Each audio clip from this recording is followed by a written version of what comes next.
నేను మీ శాలిని శ్రీలు. ఎలా ఉన్నారు అందరూ? బాగున్నారా ఫ్రెండ్స్? ఈ రోజు అయితే బ్రేక్ఫాస్ట్ కోసం నేను గోధుమ రవ్వ ఉప్మా చేస్తున్నాను. మరి అది ఎలా చేస్తానో చూసేయండి.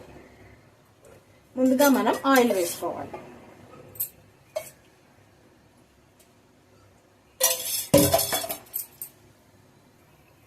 ఆయిల్ మనకు వేడెక్కాక ఉల్లిపాయ, క్యారెట్, శనగపప్పు, 2 పచ్చిమిరపకాయలు, మీరు ఇందులో కావాలంటే బీనీస్, మళ్ళీ ఇంకా ఆలుగడ్డ, ఇవే వెజిటేబుల్స్ కావాలన్నా వేసుకోవచ్చు.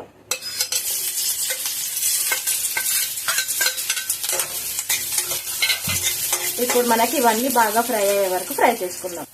మనకు వెజిటేబుల్స్ కొద్దిగా ఫ్రై అయ్యాక కొద్దిగా అల్లం వెల్లుల్లి పేస్ట్, అలాగే కొద్దిగా పసుపు కూడా యాడ్ చేసుకుందాం.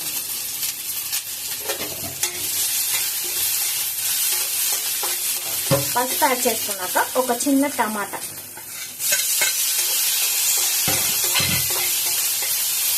కొద్దిగా టమాటా మగ్గే వరకు మగ్గించుకుందాం.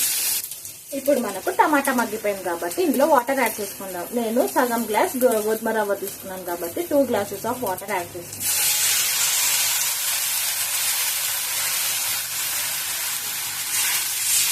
ఇప్పుడు మనకు వాటర్ బాయిల్ అయ్యే వరకు బాయిల్ చేసుకుందాం.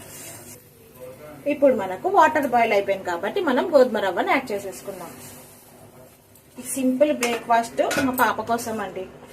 మా పాపకి కాలేజ్కి టైం అవుతుంది కాబట్టి ఏదో ఒకటి కొద్దిగా తినేసి వెళ్ళిపోతుంది. అలాగే ఇక్కడ రైస్ కూడా అయిపోతుంది.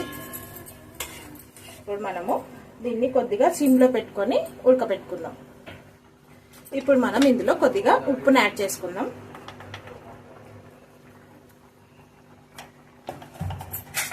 ఉప్పు యాడ్ చేసుకున్నాక ఒకసారి మొత్తం అంతా కలుపుకుందాం. చూసారు కదా ఫ్రెండ్స్, మనకు గోధుమ ఉప్మా రవ్వ అయితే రెడీ అయిపోయింది. అంతే ఫ్రెండ్స్, ఇక మనము సర్వ్ చేసుకుందాం. ఇప్పుడైతే మనకు గోధుమ రవ్వ ఉప్మా రెడీ అయిపోయింది కాబట్టి ఇది మా పాపకు పెట్టేస్తాను. ఫ్రెండ్స్, ఇది నా వీడియో ఇవాళ. నా వీడియో కనుక మీకు నచ్చినట్టయితే లైక్, షేర్, సబ్స్క్రైబ్ చేయండి friends. Okay friends, bye bye, thank you.